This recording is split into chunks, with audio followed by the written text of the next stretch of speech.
तो आज के क्लास में हम लोग देख रहे हैं फाइल अपलोड के थ्रू हम लोग अपने फाइल को सर्वर पे अपलोड करेंगे और साथ में हम लोग ग्रिड व्यू भी देखेंगे।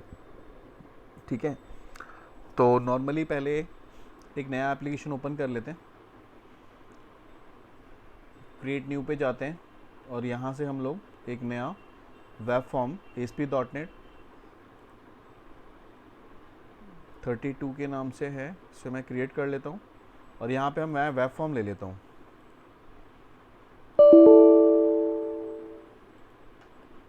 सम एक्सेप्शन है इसमें, कोई बात नहीं, इसे क्लोज करके ना दोबारा ओपन कर लेते हैं।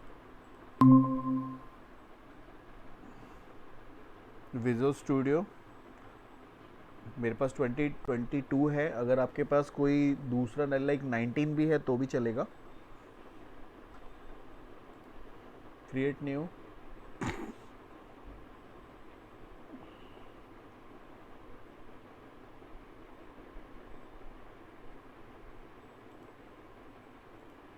ASP.NET web application .NET framework, next, create web form, create,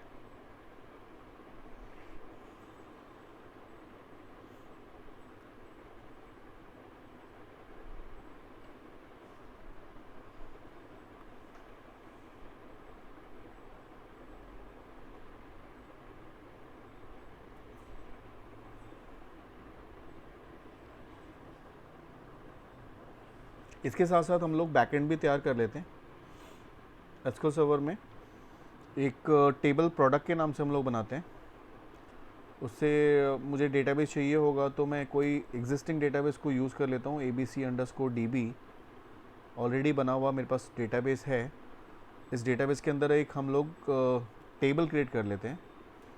create table product master, जिसके अंदर में एक पहला कॉलम होगा प्रोडक्ट आईडी जो कि इंटीजर टाइप का है और इस इंटीजर टाइप को मैं एज अ प्राइमरी की लेता हूँ, प्राइमरी की, और मैं चाहता हूँ ये प्रोडक्ट आईडी ऑटो जनरेट हो अपने आप, तो इसमें हम देते हैं आइडेंटिटी। तो आइडेंटिटी में क्या होगा, ये अपने आप 1 2 3 4 करके अपने नंबर्स को अपने आप क्रिएट करेगा खुद और यूनिक नंबर्स एलोकेट करेगा अपने अकॉर्डिंगली। दूसरा है प्रोडक्ट नेम, जो कि मैं लेता हूँ varchar, और varchar में हम लोग इसका साइज़ ले लेते हैं कुछ 20 कैरेक्टर्स। एंड उसके बाद P कैटेगरी, प्रोडक्ट की कैटेगरी के लिए varchar ले लेते हैं, साइज़ इसका कैटेगरी का 15 कैरेक्टर। एंड P क्वांटिटी में हम लोग क्या लेते हैं, इंटीजर टाइप चलेगा। P रेट में भी हम लोग इंट ले लेते हैं। एंड P इमेज, जो कि प्रोडक्ट के इमेज का पाथ होगा, P इमेज पाथ, जो कि मैं यहाँ ले रहा हूँ varchar, और यहाँ पे मैं ले लेता हूँ मैक्स, और इसको हम लोग ले लेते हैं nvarchar।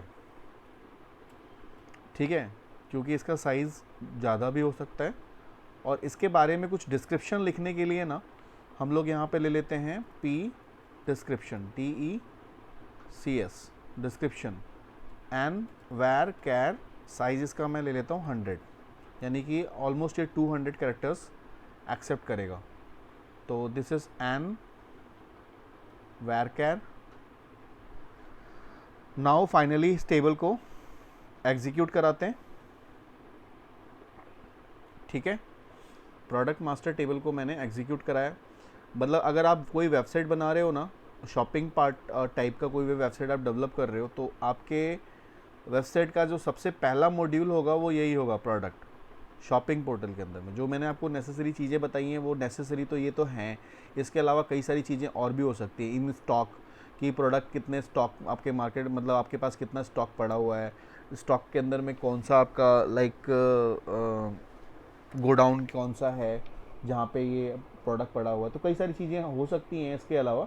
लेकिन मेजर जो हैं ये सारे जो मैंने आपको फील्ड्स बताए किसी भी शॉपिंग पोर्टल को मेंटेन करने के लिए ये चीज़ है। जैसे मैंने आपको अभी वेबसाइट दिखाई है, इस वेबसाइट के अंदर में जो हमने पोर्टल यूज़ किया है, इस पोर्टल के अंदर में भी कुछ ऐसे ही हैं, जो कॉलम्स उसके अंदर बने हुए हैं उसके अंदर में कुछ ऐसा ही है प्रोडक्ट को मेंटेन करने के लिए।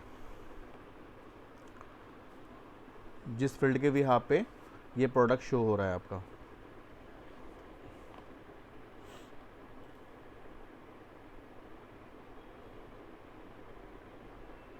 ये जो प्रोडक्ट्स आपके शो हो रहे हैं, इस प्रोडक्ट के अंदर में जैसे इमेज शो हो रही है, उसका नाम हो गया, प्रोडक्ट का नाम हो गया, ये इसके ओल्ड प्राइस हो गए, ये एक न्यू प्राइस होगा। तो हम इसमें हम चाहें तो डेटा स्ट्रक्चर में ओल्ड और न्यू प्राइस ले सकते हैं। जैसे रेट लिया है तो रेट की जगह पे हम ओल्ड रेट भी ले सकते हैं। और जो इमेज शो के आ रही है आपकी, इमेज का पाथ की वजह से इमेज कॉल हो रही है आपकी। इमेज मैं वेब सर्वर पे स्टोर कर रहा हूँ और उसका एड्रेस जो है वो डेटाबेस में इस जगह पे स्टोर कर रहा हूँ, मैक्स वाले कॉलम में। ये मेरी डिस्क्रिप्शन है, डिस्क्रिप्शन फॉर व्हाट, कि जैसे मैं इस प्रोडक्ट पे क्लिक करूँगा, इसके बारे में, प्रोडक्ट के बारे में जो इन्फॉर्मेशन होगी वो अगले पेज पे शो करेगी। जैसे यहाँ पे दिखा हुआ है दिस इज़ प्योर कॉटन, तो ये उसके बारे में कई कुछ लाइंस जो भी है मैं ऐड करूँगा, जिसको मैंने 100 कैरेक्टर लिया है एज ए 100 कैरेक्टर, वो यहाँ पे शो हो रहा है, राइट। और इसकी कैटेगरी हो गई, कैटेगरी फॉरवर्ड की अगर मैं प्रोडक्ट की कैटेगरी की बात करता हूँ तो यहाँ पे कैटेगरी, जैसे यहाँ पे दो कैटेगरीज मेरी शो होगी। आपके पास में 2 कैटेगरीज हैं, सपोज कर लो हुडीज़ हैं, शर्ट्स हैं, तो ये कैटेगरीज यहाँ पे आ गई। अगर मैं हुडीज़ पे क्लिक करूँगा तो सिर्फ हुडीज़ दिखेंगे, और शर्ट पे क्लिक करूँगा तो मेरे सारे शर्ट्स आएंगे। तो ये जो चीज़ें जो दिख रही हैं वो इस वजह से दिख रही हैं। तो वो फाइनली मेरे पास ASP.NET का भी लोड हो गया है एप्लीकेशन। अब मुझे क्या करना है, इस डेटाबेस को सबसे पहले कनेक्ट करना है। आपको कनेक्शन में जिनको भी प्रॉब्लम है तो थोड़ा सा देख लो और ध्यान से। अभी मेरे डेटाबेस का नाम ABC है और मैं उसको अभी कनेक्ट करने जा रहा हूँ। 2 तरीके से मैं कनेक्शन आपको बताऊँगा कैसे कर सकते हैं। तो सबसे पहले क्या करना है, आपको अपने विजुअल स्टूडियो में आना है और यहाँ पे आपको सर्वर एक्सप्लोरर फाइंड आउट करना है, सर्वर एक्सप्लोरर, ठीक है। सर्वर एक्सप्लोरर आपको नहीं मिलता है यहाँ पे, तो आप व्यू मेन्यू में जाओगे और यहाँ से सर्वर एक्सप्लोरर को फाइंड आउट कर लोगे। सर्वर एक्सप्लोरर को फाइंड आउट करने के बाद जो डेटा कनेक्शन लिखा हुआ है इस पर राइट क्लिक करना है, यहाँ पे ऐड न्यू कनेक्शन पे क्लिक करना है और यहाँ पे आपको देना है सर्वर का नेम। अब सर्वर का नेम आपको कौन सा देना है, सर्वर का नेम देना है वो जो आपने SQL सर्वर में अभी अभी टेबल डेटाबेस बनाया है। तो यहाँ पे जाना है फाइल पे जाके कनेक्ट पे क्लिक करना है। ये जो सर्वर का नेम आ रहा है मेरे में लेनोवो करके आ रहा है, जो मेरे PC का नाम लेनोवो है। आपका कुछ और होगा वो आप फाइंड आउट करोगे, कॉपी करोगे और यहाँ पेस्ट कर दोगे। पेस्ट करने के बाद ऑटोमेटिकली देखो यहाँ लिखा हुआ एंटर और सेलेक्ट डेटाबेस नेम। अब क्या करना है, आप 2 चीज़ें आपके पास में हैं, या तो आप एंटर कर लो या सेलेक्ट कर लो।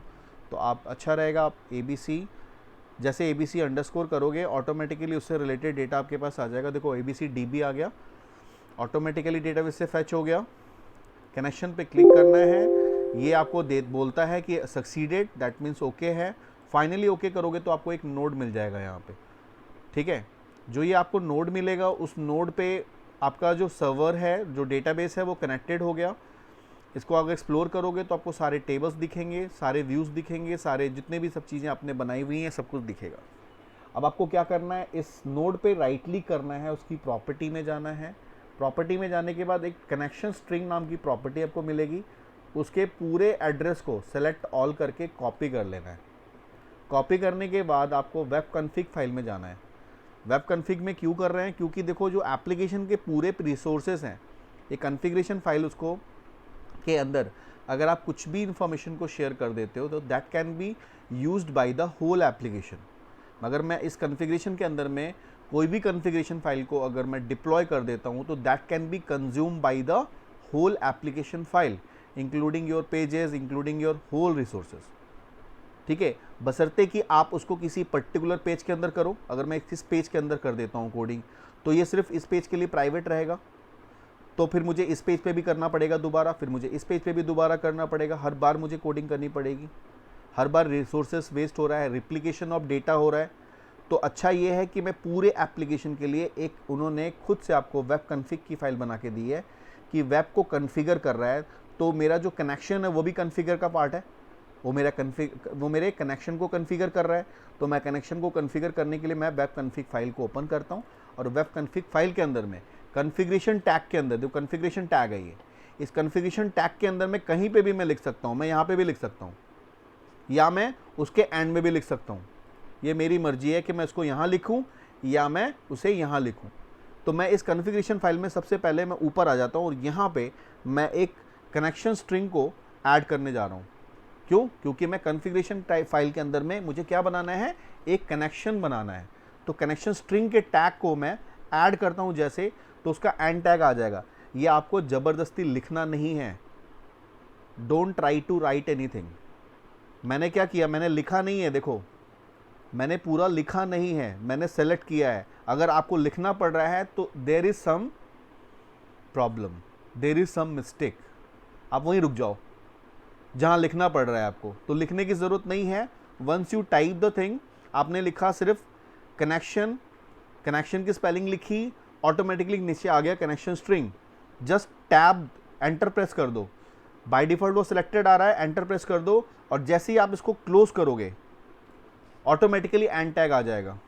अगर ये चीज़ आपको लिखनी पड़ रही है, इसका मतलब कि आप प्रॉब्लम है, वहाँ आगे का कोडिंग मत लिखो, रुक जाओ, पहले उस चीज़ को शॉर्ट आउट करो कि क्या प्रॉब्लम है, राइट। अब ये कनेक्शन स्ट्रिंग का टैग आ गया, अब इसके अंदर मुझे ऐड करना है न्यू कनेक्शन। तो मैं यहाँ पे क्या करूँगा, ऐड लिखूँगा, ऐड भी अपने आप आ रहा है, that means it's okay, it's going fine. Add करने के लिए क्या बोल रहा है, ये पूछ रहा है, बोल रहा है कि ऐड करो एक नेम, जो आप कनेक्शन बना रहे हो उसका एक नेम ऐड करो। तो मैं दूसरी प्रॉपर्टी डालता हूँ नेम, नेम इक्वल्स टू मैं अपना कोई नाम डालूंगा, मैं अपना कोई नाम डालूंगा। तो मैंने लिखा माई एसक्यूएल कॉन, मेरा एसक्यूएल कनेक्शन, मैंने नाम दे दिया। ये सिस्टम ने नहीं दिया था, ये मैंने दिया। फिर उसके बाद ये पूछ रहा है कि क्या कनेक्शन स्ट्रिंग है। सबसे पहले वाले को मैंने सेलेक्ट कर लिया, और बस जैसे मैंने सेलेक्ट किया ऑटोमेटिकली उसका डबल कोट्स भी आ गया साथ में। तो जो मैंने वहाँ कॉपी की थी ना, उसको मैंने यहाँ पे कंट्रोल वी कर दिया, यानी पेस्ट कर दिया। कहाँ कॉपी किया था आपने? आपने कॉपी की थी यहाँ पे, जो आपने सर्वर एक्सप्लोरर पे जो आपने नोड बनाया था, इस पर राइट क्लिक करके प्रॉपर्टीज़ में गए थे, और ये जो कनेक्शन स्ट्रिंग आपके पास आ रहा था, इसको आपने सेलेक्ट ऑल किया था, और इसको आपने यहाँ से कॉपी किया था। कॉपी करने के बाद वापस इसमें आके आपने डबल कोट्स के अंदर पेस्ट करना है। देखो लुक लाइक दिस, ऐसा होना चाहिए। अब जैसे इसका यहाँ पे देखो, ये जो बैकस्लैश दिख रहा है आपको, ये यहाँ से क्लोज है, क्लोज के बाद, क्लोज से पहले यानी डबल कोट्स के बाद आपको प्रोवाइडर का नेम देना है, जो लास्ट वाला दिख रहा है आपको। Provider name is equal to क्या, जो आपका कनेक्शन प्रोवाइड कराएगा, जिसका नाम हमने बताया आपको पहले, system.data.sql क्लाइंट। अब इसकी जगह पे हम ओरेकल भी ले सकते थे, तो मैंने ओरेकल क्यों नहीं लिया, क्योंकि मेरा डेटाबेस एसक्यूएल है। मैं ODBC भी ले सकता था, मैं OLEDB भी ले सकता था। मेरे पास 4 तरह के कनेक्शंस हैं, जो मैं चारों में से कोई भी यूज़ कर सकता था। लेकिन मेरे यहाँ पे मैं ओरेकल नहीं ले सकता हूँ, क्योंकि मेरा डेटाबेस एसक्यूएल है, तो ओरेकल रिस्ट्रिक्टेड है। OLEDB, ODBC और एसक्यूएल क्लाइंट, ये मैं यूज़ कर सकता हूँ। तो ये मेरा प्रोवाइडर है जो कि मेरे कनेक्शन को स्टैब्लिश करेगा।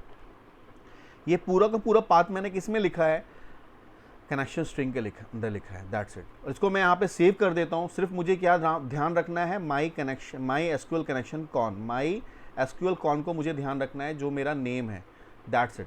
और इसके बिहाफ पे मैं पूरे इंटायर एप्लीकेशन के अंदर में किसी भी पेज को कनेक्ट कर सकता हूँ behalf of this my SQL con. तो ये मैंने कॉन्फ़िगरेशन एक तैयार कर दिया। We have done a configuration for connection string. मैंने कनेक्शन स्ट्रिंग के लिए हम लोगों ने एक कॉन्फ़िगरेशन वेब कॉन्फ़िग फाइल में तैयार कर दी। अब मुझे करना क्या है, अब मुझे चाहिए कि मैं अपने किसी एक पेज को उससे कनेक्ट करूं। अब जितने भी पेजेस हैं सबको कनेक्ट कर सकते हो आप। तो मैं एक पेज पहले बना रहा हूं, उसको पहले मैं कनेक्ट करूंगा, और जहां जहां पे मुझे ज़रूरत पड़ेगी वहां वहां पे मैं उस तरह के कनेक्शन को स्टैब्लिश करता चला जाऊंगा। अब मैं यहाँ पे करता हूँ ऐड न्यू आइटम। आइटम में मुझे प्रोडक्ट के टेबल को बनाना है, तो मैंने यहाँ पे प्रोडक्ट एक वेब फॉर्म ले लिया, और उस वेब फॉर्म में मैंने एक नाम ले लिया product underscore master. Product master के नाम से मैंने एक पेज ले ली, और इसको मैंने डिज़ाइन कर लिया कुछ अपने डेटाबेस के अकॉर्डिंगली।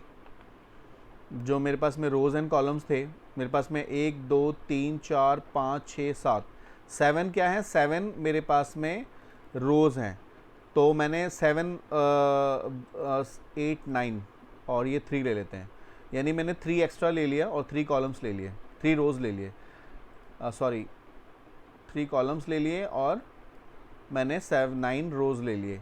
अब मैंने इसको सेंटर में किया, इसको थोड़ा सा सेंटर में अलाइन किया एंड इसको यहाँ से मैं फर्स्ट वाले को मर्ज करके मॉडिफाई मर्ज और यहाँ से मैं अपनी एंट्री करना शुरू कर देता हूँ। तो मेरा सबसे पहला है प्रोडक्ट मास्टर। अब प्रोडक्ट मास्टर मुझे नहीं देना है, क्यों नहीं देना है, क्योंकि प्रोडक्ट मास्टर जो आपने लिया था ना, सॉरी प्रोडक्ट आईडी जो आपने ली थी ना, वो आइडेंटिटी ली है।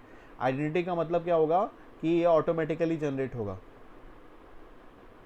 ठीक है, ये अपने आप जनरेट होगा, तो इसको लेने की ज़रूरत नहीं है। सेकंड कॉलम कौन सा है आपका, प्रोडक्ट नेम है, तो आप ले लो यहाँ पे प्रोडक्ट नेम, उसकी कैटेगरी, प्रोडक्ट की कैटेगरी के बाद क्या है, क्वांटिटी रेट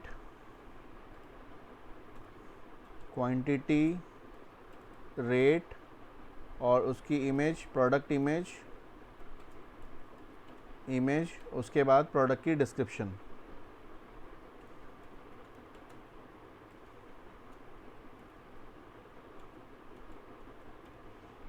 ठीक है, उसके हिसाब से आपने कुछ टेक्स्ट बॉक्सेस ले लिए,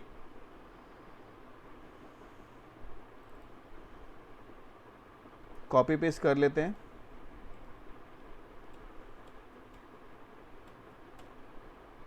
इमेज के लिए आपको क्या लेना है, यहाँ पे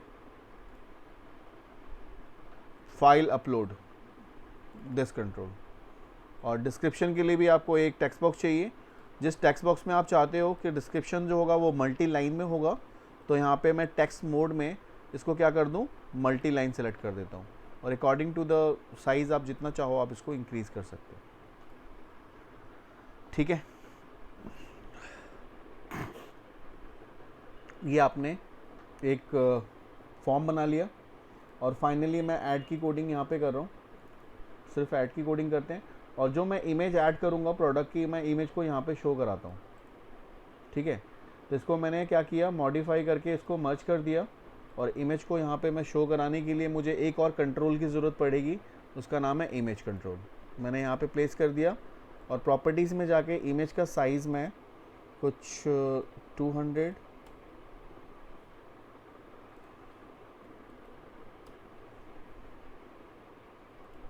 ठीक है, ये मैंने साइज़ भी उसका कर दिया। प्रॉपर्टीज़ में जाते हैं बटन की, यहाँ पे मैं कर देता हूँ BTN सबमिट, और जो बटन का टेक्स्ट है उसको मैं कर देता हूँ यहाँ पे सबमिट। अब जैसे कि मेरे टेक्स्ट बॉक्सेस हैं, सबके नाम चेंज करने हैं मुझे, तो मैं यहाँ पे कर लेता हूँ TXT P name, product name, image रहने दो, TXT कैटेगरी CAT कर देते हैं, कैटेगरी, क्वांटिटी है TXT QTY, TXT rate, image 1 ही रहने देते हैं, फाइल अपलोड 1 ही रहने देते हैं उसका नाम, और TXT DCS डिस्क्रिप्शन के लिए। तो ये मैंने कुछ आइडेंटिफायर्स लगा दिए, जितने भी हमारे कंट्रोल्स थे। नाउ एक मैसेज भी शो कराना है आपको, तो मैसेज में यहाँ पे सेंटर में एक मैं लेबल यहाँ पे ले लेता हूँ, पेज के बिल्कुल सेंटर पे एक लेबल ले लिया हमने, उस लेबल का नाम दे दिया हमने, टेक्स्ट कर दिया LBL MSG, और उसका टेक्स्ट मैंने ब्लैंक कर दिया, और जो लेबल है उसकी कुछ प्रॉपर्टीज़ हमने बोल्ड कर दी, और उसका जो है 4 कलर हमने चेंज कर दिया।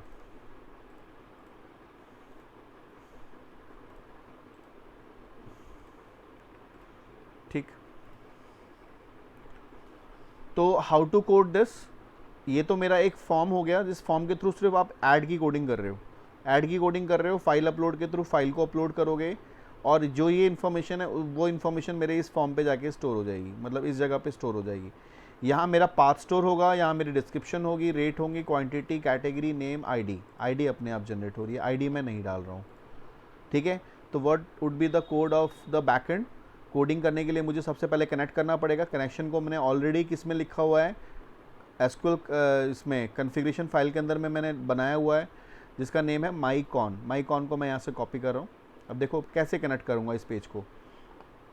राइट क्लिक करते हैं, यहाँ पे जाते हैं इसके व्यू पेज पे, व्यू कोड पे। व्यू कोड में इस पेज पे मुझे कनेक्शन की कोडिंग करनी है। उसके लिए मुझे दो चाहिए, क्या, नेम स्पेस। कौन कौन सा? Using system dot data dot SQL client, जो कि मेरे एसक्यूएल सर्वर के सारे क्लासेस को कॉल करेगा। दूसरा using system dot configuration, configuration file को कॉल करेगा। Configuration file for what? Configuration file for web config. Web config file के अंदर में जो कन्फिग्रेशन फाइल के अंदर में जो आपने टैग ऐड किया है, उसको आपको यूज़ करने के लिए आपको ये कन्फिग्रेशन टैग यूज़ करना पड़ेगा, नेम स्पेस यूज़ करना पड़ेगा, राइट। तो अब यहाँ पे क्या करना है आपको, यहाँ पे आपको कनेक्शन की को स्पेसिफाई करना है कि आपने कनेक्शन को बनाया है, कन्फिग्रेशन फाइल में आपको कॉल करनी है यहाँ पे। तो आप इसको प्राइवेट से करना चाहते हो, पब्लिक से करना चाहते हो, इट्स योर चॉइस कि आपका क्या है। तो मैं इसको प्राइवेटली करूँगा क्योंकि मैं इसी प्राइवेट फॉर्म पे कर रहा हूँ, ये प्रोटेक्टेड है। तो मैं इसको यहाँ पे मैंने ले लिया एसक्यूएल कनेक्शन।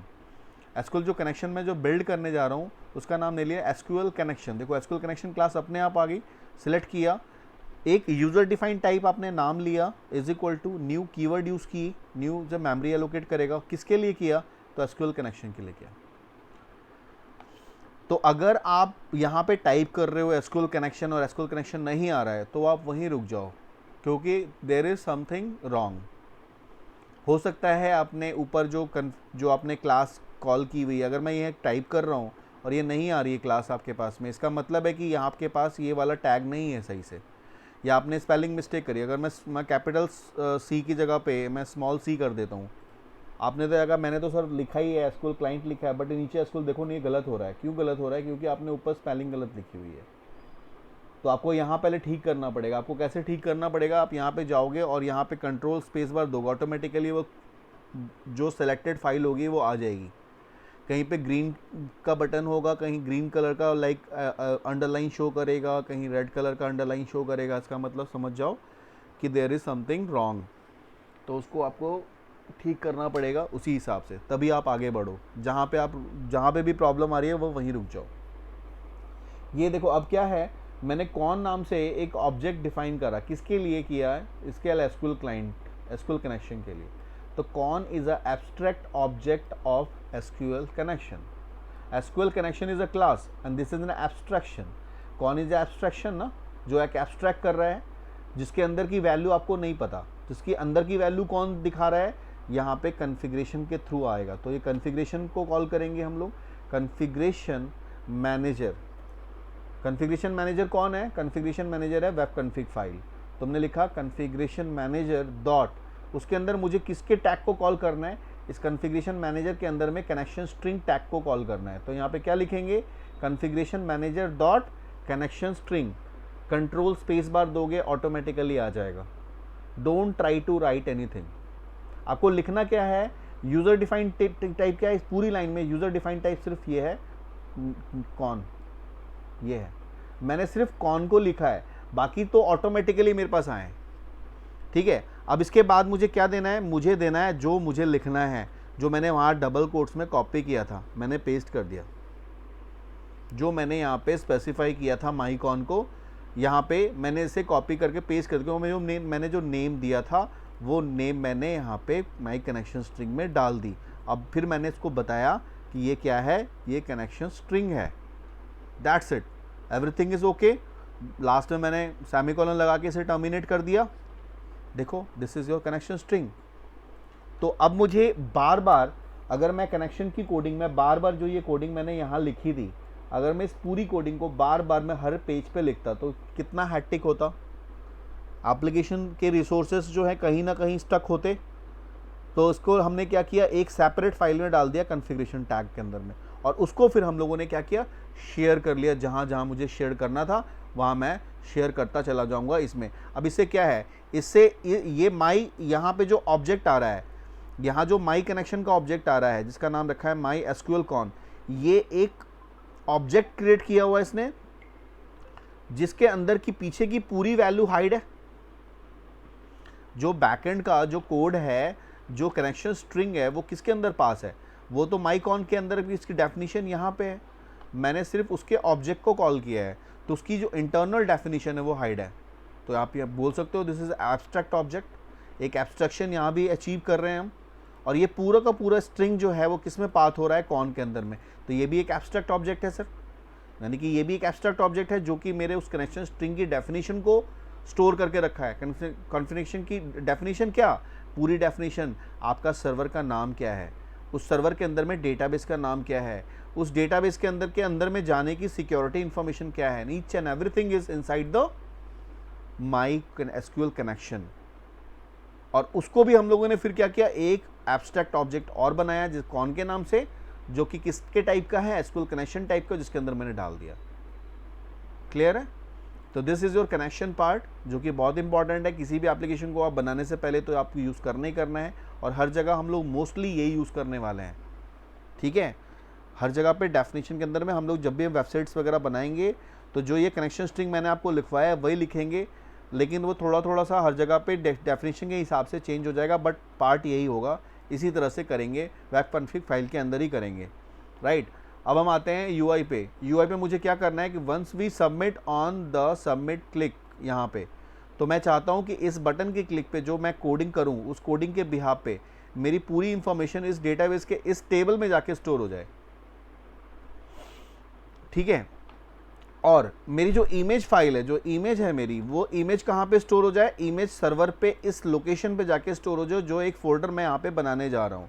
मैं चाह रहा हूँ कि मेरा जो इमेज की फ़ाइल है वो मेरे सर्वर के इस पोजीशन पे चला जाए। मेरी प्रोडक्ट की image, product underscore IMG, product image मैंने एक फ़ोल्डर बना दिया। मैं चाहता हूँ कि मेरे प्रोडक्ट की इमेज मेरे इस वेब सर्वर पे जाके यहाँ स्टोर हो, और उसका जो एड्रेस है, एड्रेस मेरा यहाँ पे जाके स्टोर हो, एड्रेस यहाँ स्टोर हो। तो ये कैसे होगा, तो इसको करने के लिए ना हम लोग यहाँ पे कोडिंग करेंगे उसके लिए। तो सबसे पहले तो हम लोग एक क्वेरी लिखते हैं, string query is equal to, यहाँ पे इंसर्ट की क्वेरी लिख रहे हैं नॉर्मली। इंसर्ट इनटू टेबल का नाम है प्रोडक्ट अंडरस्कोर मास्टर्स, क्योंकि आई थिंक मैंने एस लगाया था क्योंकि ऑलरेडी एक टेबल था उसके अंदर में, प्रोडक्ट मास्टर्स। ठीक है, उसके अंदर मुझे क्या करना है, वैल्यूज़ पास करने हैं। तो मैंने वैल्यूज़ पास किए, और वैल्यूज़ में पैरामीटराइज करना चाहता हूँ मैं, तो हर एक के लिए पैरामीटर यूज़ करूँगा। पहला तो प्रोडक्ट आईडी तो जाएगा नहीं, क्योंकि प्रोडक्ट आईडी जो है वो आइडेंटिटी है। आइडेंटिटी मतलब ऑटोमेटिकली जनरेट करेंगे वो डेटाबेस से। ठीक है, अब यहाँ पे क्या होगा, प्रोडक्ट नेम है तो मैंने पी नेम ले लिया प्रोडक्ट नेम के लिए। दूसरा है product category, P cat category के लिए, कॉमा @ पी रेट प्रोडक्ट का रेट के लिए, @ सर पहले क्वांटिटी है शायद, PQTY क्वांटिटी, देन उसके बाद पी रेट, उसके बाद है @ PIMG इमेज, @ इमेज के बाद है PDECS डिस्क्रिप्शन। कुल मिला के मेरे पास 1 2 3 4 5 6 कॉलम्स थे जो डेटाबेस में हिसाब से 1 2 3 4 5 6। ठीक है, ये मैंने करा। फाइनली मैंने सेमीकोलन से टर्मिनेट किया। इससे पहले मुझे इमेज को भी तो अपलोड करना है, इमेज को अपलोड करना है। तो इमेज को अपलोड करने के लिए हम लोग यहाँ पे स्ट्रिंग टाइप का एक पाथ बनाते हैं। पाथ नाम से मैंने स्ट्रिंग टाइप का एक ऑब्जेक्ट बनाया, और मैं एक सर्वर का एक पाथ बनाने जा रहा हूँ जो इस लोकेशन का होगा। इस लोकेशन का पाथ मैं बना रहा हूँ। कैसे बनाऊँगा, इससे पहले मेरी वेबसाइट है, इससे पहले मेरी वेबसाइट का नाम है, और मेरी वेबसाइट के नाम के बाद मेरा ये फोल्डर है। अगर मेरी वेबसाइट का नाम क्या है, XYZ कुछ भी हो सकता है, तो उसको कैच करने के लिए हम लोग क्या करते हैं, उसको कैच करने के लिए हम यहाँ पे टिल्ड का साइन लगाते हैं। टिल्ड, ये वाला टिल्ड, मतलब इस फोल्डर से पहले मेरी वेबसाइट का नाम है xyz.com, जो मैंने आपको दिखाया था अभी कि जैसे ये है, मैं इस सर्वर पे मैं अगर मैं यहाँ से एक प्रोडक्ट को मैं सेव एज कर रहा हूँ, सेव कर रहा हूँ, तो ये इससे पहले जैसे एक URL है, ये URL के बाद मेरे फोल्डर का नाम होगा और फोल्डर के नाम के बाद मेरी फाइल का नाम होगा। तो वो उसके एड्रेस को कैसे पिक करेगा, तो टिल्ड स्लैश मेरे फोल्डर का नाम, अभी टिल्ड से पहले मेरी वेबसाइट का नाम होगा जो www.xyz.com जो भी होगी, ठीक है। उसके बाद क्या है, टिल्ड का साइन आएगा, टिल्ड के बाद मेरा जो डायरेक्टरी की साइन आएगी, उसके बाद मेरा ये फोल्डर का नाम होगा, कौन सा फोल्डर जिसके अंदर में आप अपलोड करना चाह रहे हो। इसे यहाँ से कॉपी करो और यहाँ पे पेस्ट कर दो।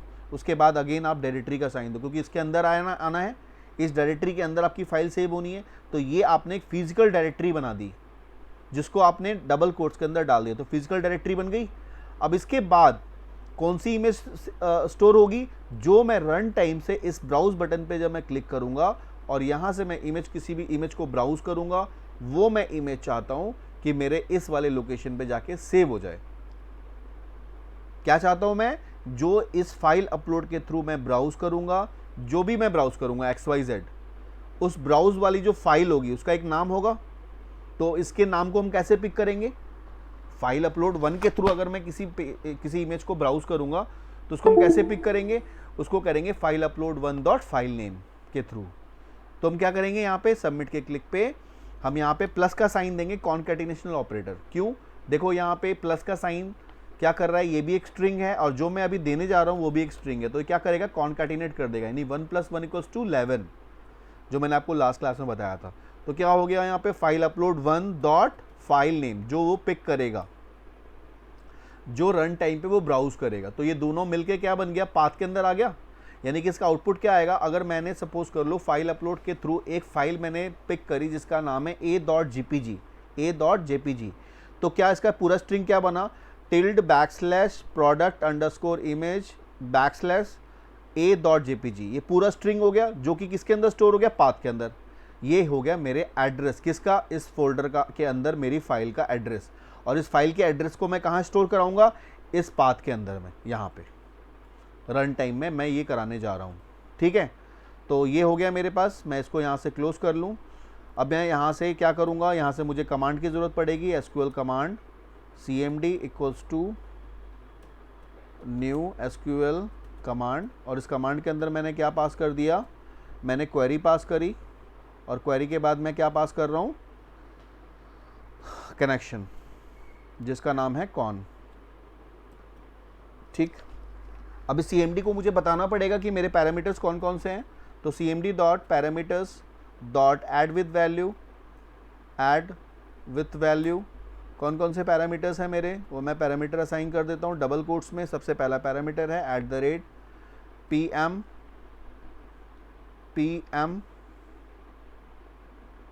जो कि मेरे टेक्स्ट बॉक्स के थ्रू पास हो रहा है, जिसका नाम है txt product name.text, है ना।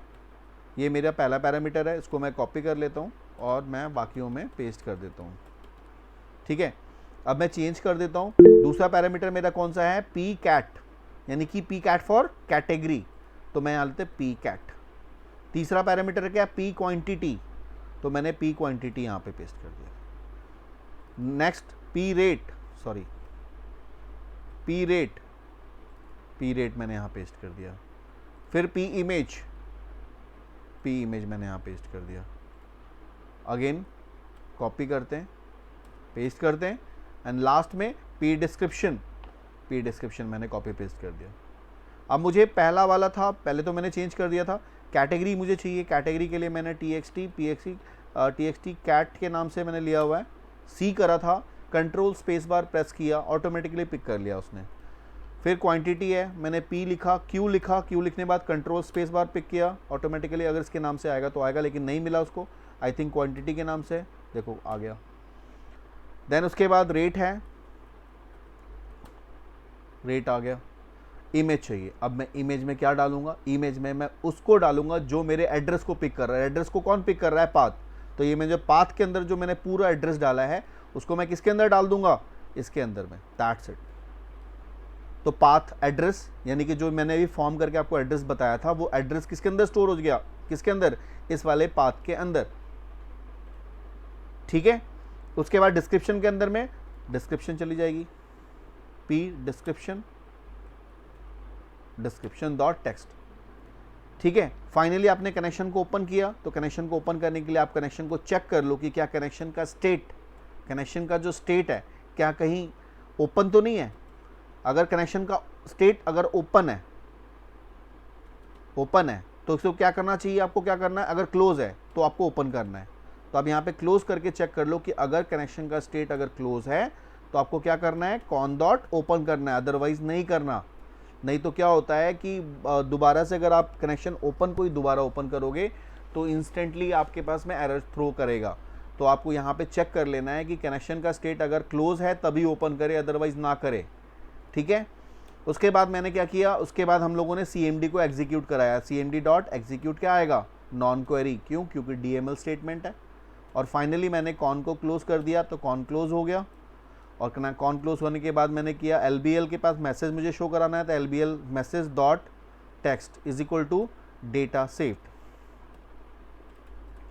डेटा सेव्ड का मैसेज शो हो जाएगा। ठीक है, अब तो मैंने यहाँ पे तो सिर्फ स्ट्रिंग बनाया है, लेकिन मैंने फाइल तो अपलोड अभी सेव तो करी नहीं है, मुझे फाइल को सेव भी तो करनी पड़ेगी। तो फाइल को सेव कराने के लिए किसके थ्रू सेव करोगे, फाइल अपलोड के थ्रू सेव करोगे। तो यहाँ पे लिखोगे file upload 1, file upload 1 dot save as. कहाँ पे सेव करना है आपको, सर्वर पे करना है। तो सर्वर पे कहाँ करना है, तो सर्वर के मैप पाथ पे करना है। और मैप पाथ का एड्रेस क्या है, आपने मैप पाथ क्या है, ये मैप पाथ है। आपने सर्वर पे मैपिंग यही बनाई है ना, अभी जो सर्वर पे आपने मैपिंग बनाई है, इस मैपिंग बनाई है ना इसकी, जो आपने फिजिकल मैपिंग बनाई है। तो मैप पाथ जो है, जो ऑब्जेक्ट किस में किस में पास हो रहा है, पाथ के अंदर। तो आपको क्या करना है, यहाँ पे आपको देना है पाथ लिखना है, यानी कि जो आपने फिजिकल एड्रेस बनाया था उसका पाथ आपने दे दिया। तो ये क्या करेगा, ये फाइल अपलोड क्या करेगा, जो आपके फाइल C ड्राइव के अंदर या D ड्राइव के अंदर जो भी फाइल आपकी पड़ी हुई है उसको सेव एज कर देगा इस मैप पाथ के अंदर। जो आपने अभी अभी पाथ क्रिएट किया है इस फोल्डर के अंदर उसको सेव कर देगा। और फाइनली उसका जो एड्रेस है वो आपके डेटाबेस में यहाँ पे स्टोर कर देगा। अब मैं चाहता हूँ कि मेरी इमेज जो सर्वर पे स्टोर हो चुकी है वो मेरे इस इमेज वाले विंडो पे, मतलब इमेज वाले कंट्रोल पे शो हो, जो मेरी सेव हो चुकी है। कहाँ पे, इस वाले फोल्डर में सेव हुई है, उसको मैं यहाँ पे शो करना चाहता हूँ, जिसका एड्रेस किसके अंदर में है, पाथ के अंदर है, ये वाले पाथ के अंदर है। तो हम क्या करेंगे, पेज लोड को कॉल करेंगे, क्योंकि पेज लोड आप नहीं कॉल करोगे तो तब तक आपका पेज जो है रिफ्रेश नहीं होता है। तो आप पेज को लोड को कॉल करोगे। पेज लोड कॉल करने के लिए आपको ये सेंडर और ई को पास करना होगा। सिग्नेचर के अंदर में, पैरामीटर्स के अंदर में सेंडर और ई को पास करना होगा। उसके बाद फाइनली आपको लिखना है image1, जो आपके कंट्रोल का नेम है। image1 is the name of control dot image URL is equal to क्या, पाथ। पाथ के अंदर एड्रेस जा रहा है ना, ऊपर ये वाला पाथ के अंदर एड्रेस जा रहा है, तो वो पाथ लिख दिया आपने। दैट्स इट, और कुछ करने की ज़रूरत नहीं है आपको। अगर मैं इसको रन कराता हूँ अभी, प्रोडक्ट मास्टर सेट ए स्टार्ट पेज एग्जीक्यूट, तो आप देखोगे कि आपके पास में जो हमने UI बनाया है उस UI के हिसाब से आएगा। और उसके अंदर में आप इमेजेस को सेव कर सकते हो। बैकएंड में आपके पास में जो स्टोर होगा वो क्या होगा, उसका एड्रेस स्टोर होगा। और जो इमेज होगी वो आपके वेब सर्वर पे जाके स्टोर होगी, जो कि मैंने एक फ़ोल्डर बनाया हुआ है प्रोडक्ट इमेज के नाम से। और उसका जो एड्रेस होगा वो बैकएंड के उस कॉलम में जाके स्टोर हो जाएगा।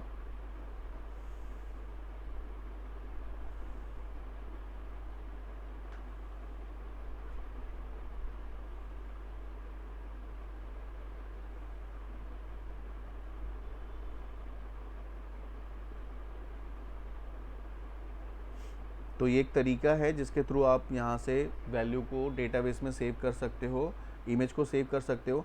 ये मेरा एक एडमिन पैनल का पार्ट हो गया। ठीक है, अब इसी को हम लोग ग्रिड व्यू के थ्रू भी बना सकते हैं, जिसके अंदर में मैंने तो एक फॉर्म के थ्रू बताया अभी, तो वैसे हम उसको प्रॉपर ग्रिड व्यू में बना सकते हैं अपनी पूरी इंफॉर्मेशन को स्टोर करने के लिए। जैसे प्रोडक्ट का नेम कुछ भी हम ले लेते हैं,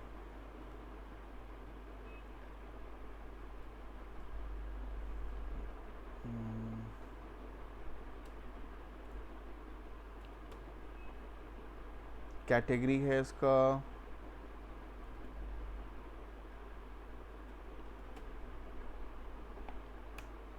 क्वांटिटी मेरे पास 10 है, रेट मेरे पास 999 का रेट है, प्रोडक्ट मैं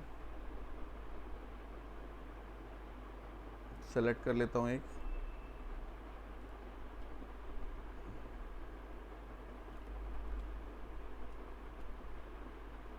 प्योर कॉटन, कुछ भी ले लेते हैं। इमेज को मुझे यहाँ सेलेक्ट कर लिया और जैसे मैं यहाँ पे सबमिट पे क्लिक करूँगा, देयर समथिंग पी नेम, ठीक है, दिखा रहा है ना पी नेम। पी नेम से नाम से आपने जो ऑब्जेक्ट बनाया है PNM, है ना, ये गलत है। तो आपको बिल्कुल स्पॉट कराना उसने वहीं पे जहाँ पे प्रॉब्लम थी।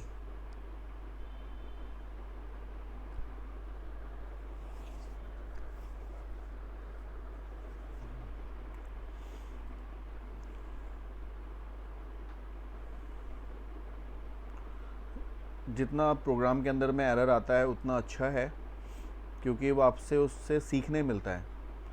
अगर अभी ये अपने आप रन कर गया होता बिना किसी एरर के, तो आपको लगता कि हाँ ठीक है बस हो गया, बट अभी प्रॉब्लम आई तो आपको पता चला कि ये प्रॉब्लम भी हो सकती है। तो एरर फाइंड आउट करना, रन टाइम में उसको लेना निकालना, इट्स वेरी गुड थिंग। और ये आना चाहिए सबको। सबमिट पे क्लिक किया, अगेन एक और एरर है, invalid object name product master. Product master के नाम से कह रहा है कि आपका टेबल नहीं है। प्रोडक्ट मास्टर मास्टर्स हम लोगों ने जो डेटाबेस में बनाया है, हमने ABCDB को ही कनेक्ट किया है ना। हाँ, ये मेरे पास में प्रोडक्ट मास्टर, इसको मैं सेलेक्ट कर लेता हूँ। और क्या हमने इसको कंपाइल कराया था दोबारा से, select star from product master, इसको सेलेक्ट करते हैं। Object not found, in database ही नहीं बनाया हमने, तो इसको हम लोगों ने रिकम्पाइल नहीं किया था। अब ये हो गया, स्टॉप कर रहे हैं।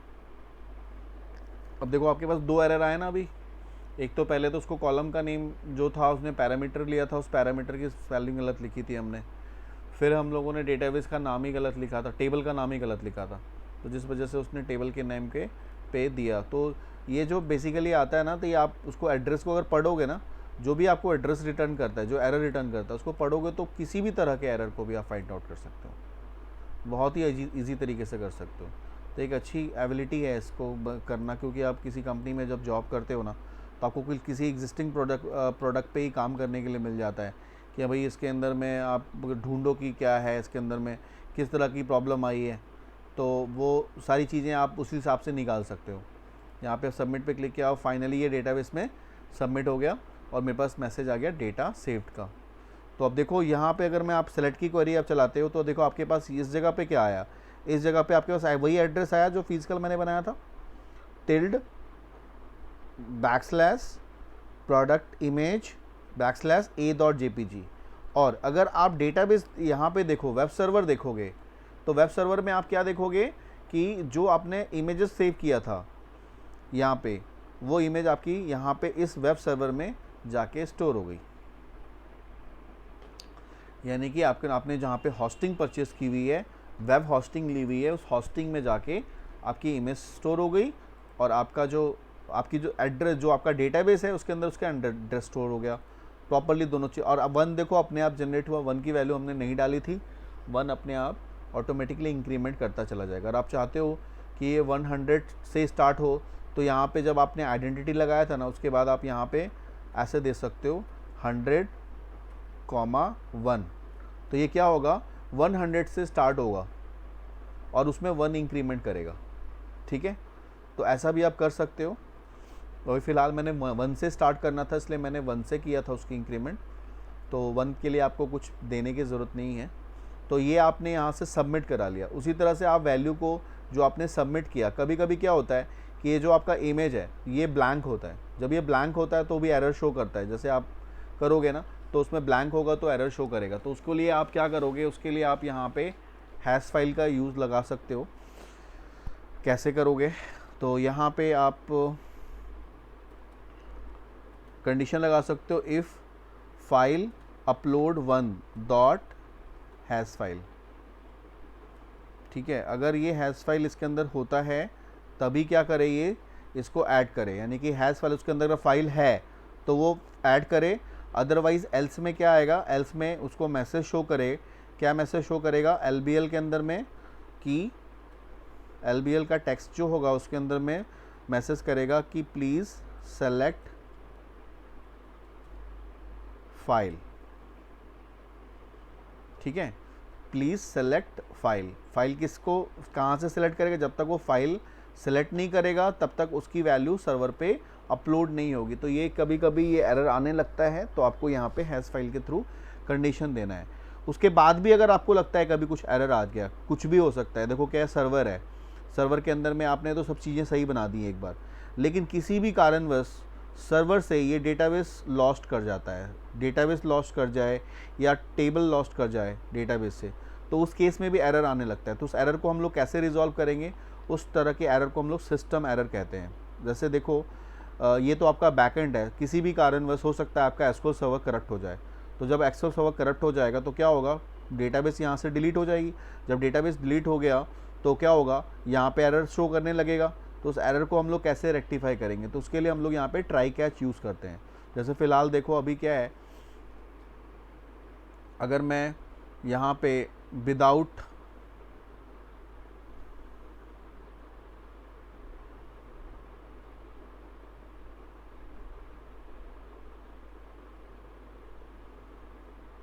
किसी फाइल को सेलेक्ट किए अगर मैं सेव पे क्लिक करता हूँ, मैंने कोई फाइल अभी सेलेक्ट नहीं करी है, मैं सेव पे क्लिक करता हूँ तो ये मुझसे मैसेज पूछ रहा है कि प्लीज़ सेलेक्ट फाइल। ठीक है, तो एक तो ये चलो फुलफिल हो गया कि मेरा ये जो एरर होगा वो नहीं आएगा। पहले ऐसा होता तो फिर एरर आते, यहाँ भी आ सकता था, यहाँ भी आ सकता था, कई सारे पे एरर आ सकते थे, लेकिन यहाँ पे मैंने पहले ही लगा दिया। अब उसके बाद मैं फ़ाइल यहाँ पे अगर मैं सेलेक्ट कर लेता हूँ, सेलेक्ट करने के बाद अगर मैं कोई भी वैल्यूज़ को यहाँ पे डालता हूँ और मैं डेटाबेस में अगर मेरे पास टेबल, सपोज़ कर लो किसी भी कारणवश आपका एसक्यूएल सर्वर करप्ट हो जाता है, तो उस केस में क्या होगा, सपोज़ कर लो एसक्यूएल सर्वर के अंदर से डेटाबेस ही करप्ट हो जाए, तुम्हारा यहाँ से डेटाबेस हट जाए, या एसक्यूएल सर्वर लॉक हो गया, तो उस केस में मतलब देयर इज़ समथिंग रॉन्ग। तो उस केस में क्या होगा, आपने तो प्रोग्राम सही बनाया है, तो ये प्रॉब्लम आ गई आपको, तो कैसे होगा, तो कहीं भी एरर हो सकता है कि आपके सर्वर जहाँ पे आपने मैपिंग की हुई है वहाँ से इसको रीड राइट परमिशन नहीं मिली है, इस फोल्डर को, जैसे अभी मैंने आपको दिखाया था रीड राइट परमिशन नहीं थी, तो ये रीड राइट परमिशन नहीं मिली है, तो उस केस में भी एरर आ सकता है। तो किसी भी तरह के एरर को अगर आपको ट्रैप करना है, किसी भी तरह का एरर हो, तो आप यहाँ पे ट्राई कैच लगा सकते हो। इस पूरे में ट्राई कैच यूज़ कर सकते हो, जो कि ऑब्जेक्ट ओरिएंटेड का ही एक कॉन्सेप्ट है, एक्सेप्शन हैंडलिंग बोलते हैं उसको हम। ठीक है, एक्सेप्शन को हैंडल करता है। एक्सेप्शन क्या, जो आपके पास एरर आएगा, जो आउटसाइड से एरर आ रहा है, यानी कि जो सिस्टम एरर आ रहा है, आपने लॉजिकल एरर तो ठीक कर दिया, लॉजिकल एरर ठीक करने के बाद आपने पूरा प्रोग्राम बना लिया, आपने इसको एग्जीक्यूट भी करा लिया, इट्स गोइंग फाइन। अब आपको लगता है कि ये सिस्टम एरर आ सकता है, कभी भी कुछ भी हो सकता है, मेरा डेटाबेस करप्ट कर सकता है, या फिर मेरे साथ में कोई भी प्रॉब्लम आ सकती है सिस्टम से रिलेटेड। तो उस तरह के एरर को हम लोग कैसे फैच करेंगे, उसके लिए हम लोग यहाँ पे ट्राई यूज़ करेंगे। ट्राई के अंदर हम पूरे ब्लॉक को डालेंगे, जो मेरा कोड है, ये इंटायर कोड को मैं ट्राई के अंदर डाल देता हूँ, यानी इफ एल्स का जो जितना पार्ट था मैंने ट्राई के अंदर डाल दिया। उसके बाद ट्राई के अंदर हम लेते हैं कैच। ट्राई के अंदर क्या लेते हैं, ट्राई के बाहर लेते हैं कैच को। कैच में क्या होगा, एक्सेप्शन कैच करेगा। एक्सेप्शन मतलब एरर। अब कोई भी एरर हो सकता है, ये सिस्टम का एरर हो गया, ये जो EX है वो सिस्टम का एरर हो गया। अगर मैं इस सिस्टम के एरर को शो कराना चाहता हूँ तो मैं यहाँ पे सिस्टम के एरर को LBL के अंदर में इस तरह से शो करा सकता हूँ, जो मेरा ऊपर है। ठीक है, और उसके बाद मैं फाइनली क्या करना चाहता हूँ वो भी मैं लिख सकता हूँ यहाँ पे। तो ये कुछ ब्लॉक्स होते हैं इसके, तो फाइनली के अंदर मैं जो फाइनली करना चाहता हूँ वो कर सकता हूँ यहाँ पे। तो एक तो हो गया ट्राई के अंदर मेरा इंटायर कोड होगा एप्लीकेशन का, जो मैं उसको मैंने डाल दिया। अगर इसके अंदर कोई भी एरर हो, किसी भी तरह का एरर हो, या डेटाबेस से रिलेटेड एरर हो, या कुछ भी हो, सपोज़ कर लो मैं एक छोटा सा यहाँ पे छोटी सी गलती कर देते हैं। वो ये करते हैं कि मैंने टेबल का नाम जो है ना, मैं यहाँ पे टेबल का नाम गलत कर देता हूँ। मेरे डेटाबेस में टेबल का नाम क्या था, मास्टर्स है, मैंने टेबल का नाम कर दिया मास्टर। ठीक है, ऐसा आपको करना नहीं है, क्योंकि आप ऐसा करोगे तो आपने खुद ही गलती करी है। ये मैं सिस्टम की गलती दिखा रहा हूँ कि सपोज़ कर लो डेटाबेस से सर्वर डिलीट कर दिया किसी ने, या किसी भी कारणवश उसको परमिशन नहीं मिली, तो यह तो यहाँ पे तो एरर थ्रो करेगा। अब आप बोलोगे जैसे ये एरर थ्रो करेगा तो एरर आ जाएगा, तो मैं चाहता हूँ ये एरर कौन सा एरर आए, जो सिस्टम एरर दे रहा है वो आ जाए। तो जो सिस्टम एरर देगा, जिसको आप अंडरस्टैंड करना आपके लिए मुश्किल होगा, लेकिन मैं आपको दिखाता हूँ कैसा एरर आया है, देखना भी आपको दिखना भी चाहिए। और फाइनली मैं कनेक्शन को क्लोज़ कर रहा हूँ कि अगर कनेक्शन ओपन भी रहता है तो उसको फाइनली में वो क्लोज़ कर दे। ठीक है, यानी कि यहाँ पे क्या किया, यहाँ पे ये एरर को कैच करेगा। अगर कोई भी एरर इस ब्लॉक के अंदर आता है, इफ एल्स के अंदर कोई भी एरर आए तो उसको कैच करेगा, और कैच किस में करेगा, EX के अंदर में, और EX के एरर को किस में दिखा देगा, लेबल के टेक्स्ट में, और उसके बाद फाइनली इसको कनेक्शन को क्लोज भी कर देगा अगर ओपन है तो। अब मैं इस प्रोग्राम को रन कराता हूँ।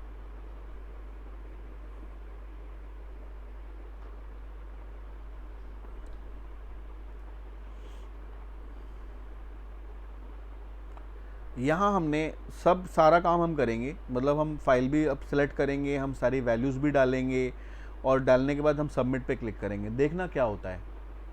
यहाँ पे मैंने एज यूजुअल हमने वैल्यू सेलेक्ट कर ली, क्वांटिटी डाल दिए, रेट डाल दिए, मैंने इमेज भी सिलेक्ट कर ली, और मैंने कुछ वैल्यूज़ भी डाल दिए।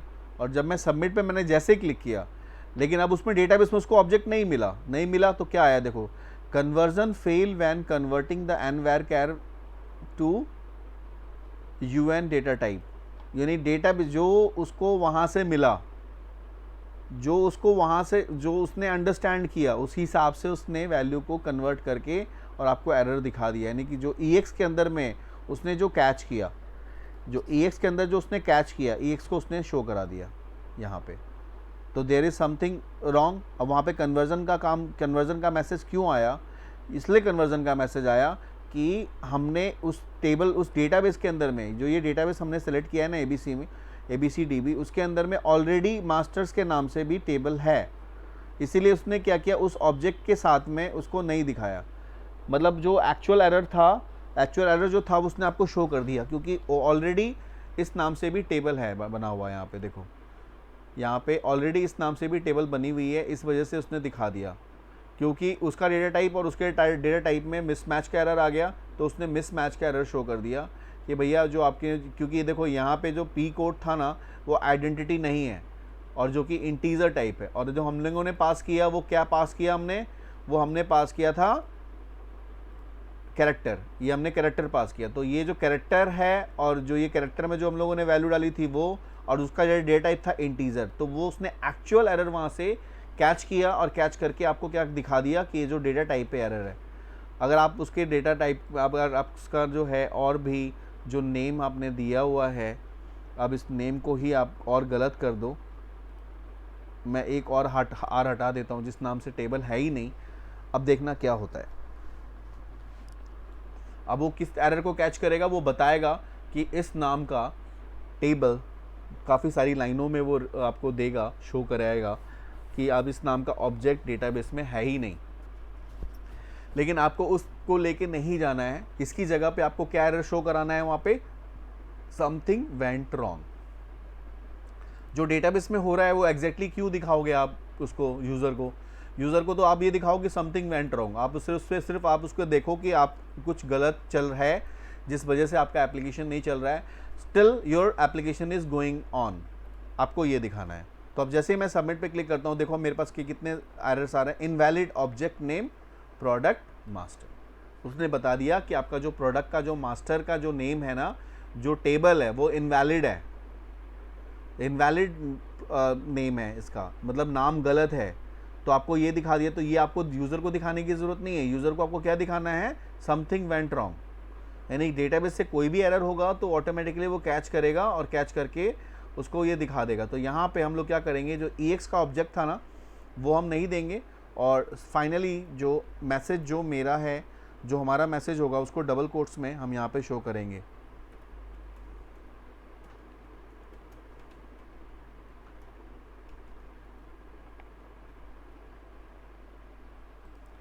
ठीक है, तो बाकी सब चीज़ों को हम ठीक कर देते हैं मास्टर्स।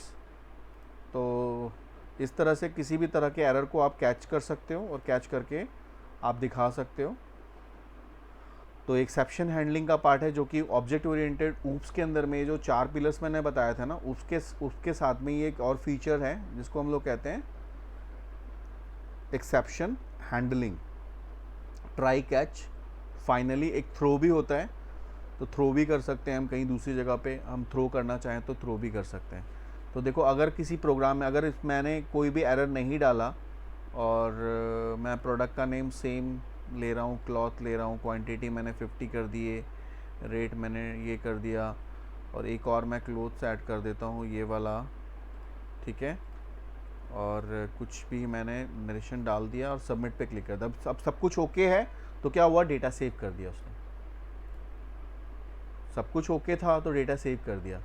अब मैं यहाँ पे इसको दोबारा मैं क्लिक कर देता हूँ, क्या आ रहा है, प्लीज़ सेलेक्ट फाइल, क्योंकि मैंने यहाँ पे फाइल नहीं सेलेक्ट की थी।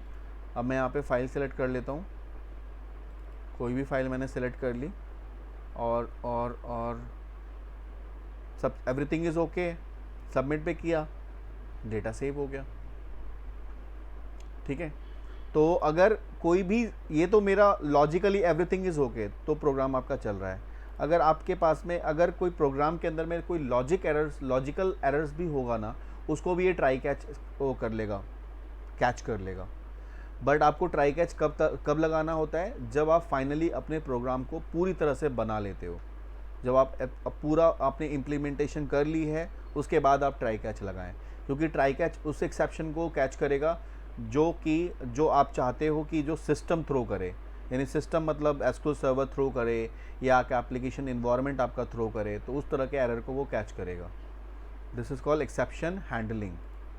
ठीक है, तो इस तरह से है, आप एक बार इसको अच्छे तरीके से देखो, फिर मैं बताता हूँ आगे।